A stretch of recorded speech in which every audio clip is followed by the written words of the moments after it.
Hi and hello there, Pisces. Welcome new subscribers. Returning Istam buyers, my name is Yan. Tin nga no, at wala tayo ditong gender ha, pakatandaan. Babae, lalaki, LGBT, lahat po ay welcome. Just take only what resonates. At syempre, no, mga babes, no, wala rin po tayo ditong time period, pero kung may mabanggit man, no, okay, just take only what resonates. At yun nga, no, cross watchers ni Pisces or may Piscean placements sa natal/birth chart. Welcome din po kayo. Just take only what resonates. Okay, so kung hindi niyo pa alam, mayroon pa po tayong other channel, link down below sa ating description box. Araw-araw, nag-upload din po tayo ng collective readings for all signs doon, Pisces. So, Archangel Michael, Angel Guides, maraming salamat po sa palagian ninyong presence sa reading ni Pisces. Can we get messages para kay Pisces, please? What does Pisces needs to know? Can you please show me? Pisces, mga mensahe for Pisces, please. Okay.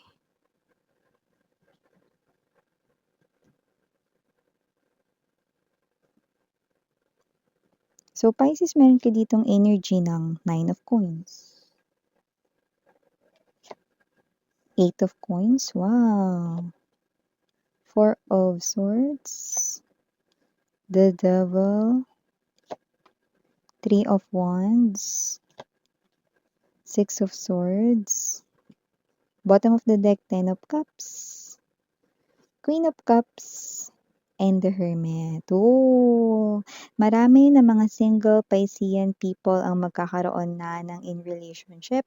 Mag-o-open na rito, no, ang new era kung saan kayo ay magiging relationship na. Not just sa casual fling or sa kung sino lang yung paparating na new love, kundi yun na talaga yung destined person ninyo, no? Destined spiritual connection ang nakikita ko for both of you. Pisces. At nakikita rin natin dito mga babes, hindi lang yan. Pagdating dito sa kaperahan mo, 9 of Pentacles, 8 of Pentacles energy, definitely meron ditong energy kung saan mas mararamdaman mo rito na lumalaki na or gumaganda ang financial mo, mas makakapag-ipon ka rin dito to the point na this is such a good feeling. So nakikita natin dito that with the 8 of Pentacles energy, possible na meron ka ditong pinaghihirapan project na patapos na or matatapos na.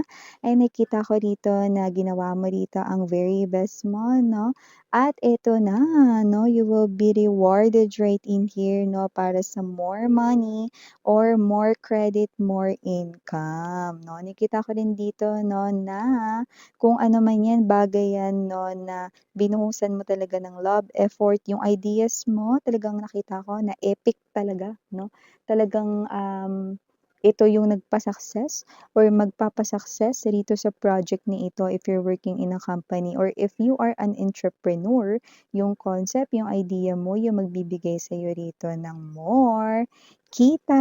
So, nakikita natin yun dito, no? Eh, nakakita rin ako rito na dahil nga magkakaroon po kayo rito, no, ng pera, no, or dagdag income, no, or, sa savings ninyo, yung inyong ipon madadagdagan. Meron ako nakikita rito, no, na pwedeng dream travel or gusto nyo ritong puntahan, no, na lugar na mapupuntahan nyo na ngayon. Pero matagal nyo na daw na parang gusto itong puntahan, no. Kaya nga lang, no, maaring nung dati with the 6 of Swords energy, slow yung money energy na pumapasok sa inyo, no. Or parang energy ng, sa madaling salita, marami kayong ibang pinagkagastusan or may mga lumbas pa na mga ekstrang mga ginastusan na hindi naman kasali sa budget ninyo dati. Kaya hindi natuloy rito, no, yung inyo rito na parang pupuntahan na bakasyon or kung meron kayong trip, no, or ang tawag doon, mga staycation, vacation, no, na hindi natuloy dahil nga sa slow yung pasok ng money ninyo dati, no. Pero ngayon magbabago na yan. Nakikita ko rin dito na yung pinag-iipunan mo, no, na pupuntahan na tourist spot or dream vacation, dito man yan sa bansa o sa labas ng bansa or kung saan kang bansa, no. Just take how this resonates. Matutuloy na daw yan. Okay? All your bags are packed. You're ready to go. Yan o. Kaya naman, yan ay posibleng matuloy na this 2026. Maliban diyan, Pisces, nakakita rin po ako ng energy rito 'no, na sa loob ng family, sa loob ng bahay ninyo mas gagaan ang energy or ang aura. So possible 'no, na may paparating na blessings 'no, isa sa inyo ritong family member sa loob ng bahay 'no, kahit sino, puwedeng kayo, parent 'no, or parents ninyo, kapatid, ganyan, or kung sino yung kasama ninyo sa bahay 'no. Nakakita rin tayo dito ng energy na possible na merong atinan na kasiyahan, okasyon 'no, kung saan possible na makakuha ka rito ng mga bagong friends 'no. Social, yung nakikita natin dito 'no, kung saan puwedeng itong mga ito 'no, ay nakikita ko na parang mapapakinabangan mo sa future or makatutulong sa'yo sa future. Like let's say 'no, diyan sa okasyon na 'yan may makilala ka diyan na, engineer, example lang 'to, tapos, okey, possible na bagay na gusto mong magtayo ng sarili mong bahay sa future, 'di meron ka ng kakilalang engineer, 'di ba, so puwedeng maka-discount ka din. Mga gano'ng bagay 'no. So example ko lang 'yun, pero ibig lang sabihin nito may mga mami-meet ka na mga tao na nakikita kong magiging supporters, companion, or makakatulong sa'yo 'no, sa future, okey? May mga plano ka sa future na puwedeng hindi mo pa nakikita ngayon, na matutulungan ka ng mga taong ito na mga bago mong makikilala.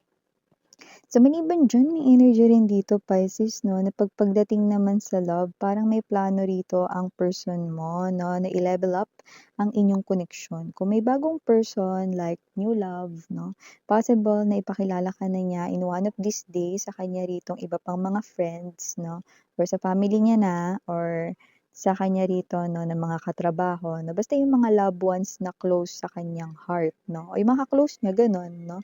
So, yun yung nakikita natin dito. So, lumalabas 'no, na itong person na 'to 'no, gagawin niya ito para ipakita sa'yo na seryoso siya sa'yo, seryoso ang kanyang feelings, Ten of Cups energy, okey? At nakikita ko na iwe-welcome ka rin ng kanyang mundo, okey? Ibig sabihin iwe-welcome ka ng kanyang mga loved ones or family, friends, coworkers, colleagues, ganyan 'no. So, nakikita natin 'yan dito. Okay. So, maliban diyan may energy rin dito 'no, na posibleng meron na parent figure or lolo-lola 'no, na nakaka-meet sa inyo. Okay. Maaaring gusto ng taong ito na bumisita kayo sa kanya or, makipag-usap kayo sa kanya, chat, video call 'no, or kuwentuhan niyo siya, parang gano'n. Parang bonding time yung gusto niya rito 'no, na, um Ah, pag, ah, pagsaluhan ninyo, ganyan or parang bonding time yung gusto niya rito 'no, na makuha from you 'no. Lalo na kung ka-close mo siya, nagkukuwento ka sa kanya dati gano'n 'no. So, nami-miss niya 'yan ngayon. Siyempre adulting 'no, malaki ka na kasi ngayon, puwede kasing hindi ka na nakatira 'no, sa poder niya kung nakatira ka do'n dati or busy ka kasi sa work mo ngayon. So 'yan 'no, may energy rito nami-miss ka niyan. Puwedeng parent 'yan, parents, puwede rin naman na legal guardian mo or lolo-lola. So, maliban diyan, Pisces, may energy rin po rito 'no, na possible na may kumausap sa'yo sa future. May kinalaman yung future, near future, immediate future, hindi na gano'n katagal. So, puwedeng masabi natin ito 'no, December to first quarter of 2026, opportunity sa work, 'yan 'no. Puwedeng ito ay collaboration, puwede rin naman na partnership, 'yan 'no.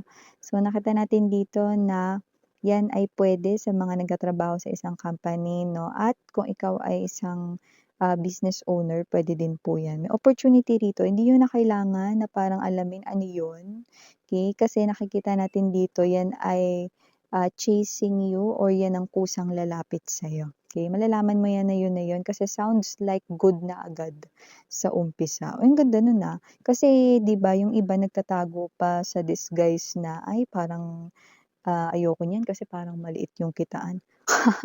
'Di ba sa umpisa gano'n, parang may pa-puzzle-puzzle pa 'no, pero dito sounds good na talaga sa umpisa pa lang kaya iga-grab mo talaga ito. Kaya kaya siguro tingnan mo naman yung ngiti mo dito, 'di ba?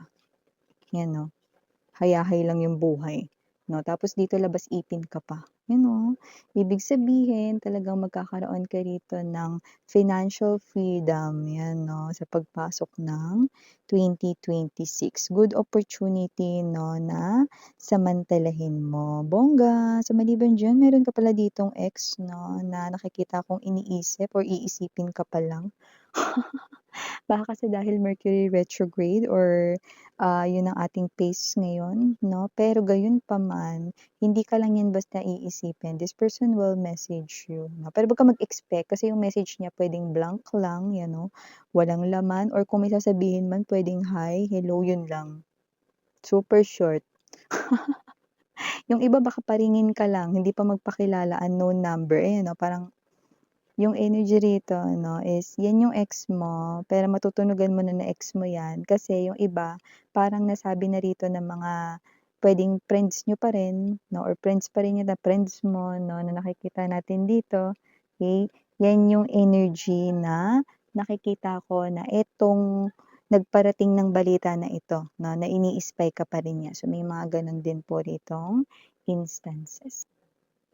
Okay, sorry for that commercial mga babes 'no, pag-usapan na natin ulit 'no, yung atin ditong pinag-uusapan sa inyong reading. So, aside from that message 'no, na sinabi ko kanina lang, meron din ditong energy kung saan mas makakapag-heal na kayo or yung iba mas makaka-move on na kayo from past traumatic experiences with the hermit energy. Mas makikita mo na naka-move on ka na kasi mas may mga signs na mas lalabas ngayon. Like let's say dati kapag naririnig mo yung mga places or pangalan ng mga places or madaanan mo lang yon, puwedeng naiiyak ka, naluluha ka, nagiging emosyonal ka. Ngayon, 'pag nadaanan mo yun ay wala lang. Ibig sabihin indikasyon na naka-move on ka na or kung marinig mo yung pangalan ng ex mo dati parang naiiyak ka, nalulungkot ka, no ngayon 'pag narinig mo, ay wala na pala.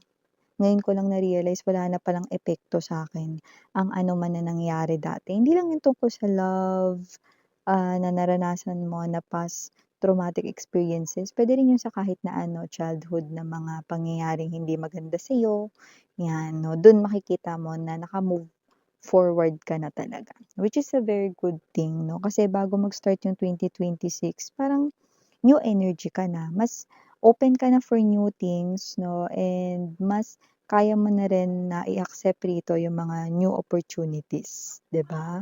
So, maliban diyan may energy rin dito 'no, na posible na sa mga katrabaho mo may nagpapanggap lang diyang anghel.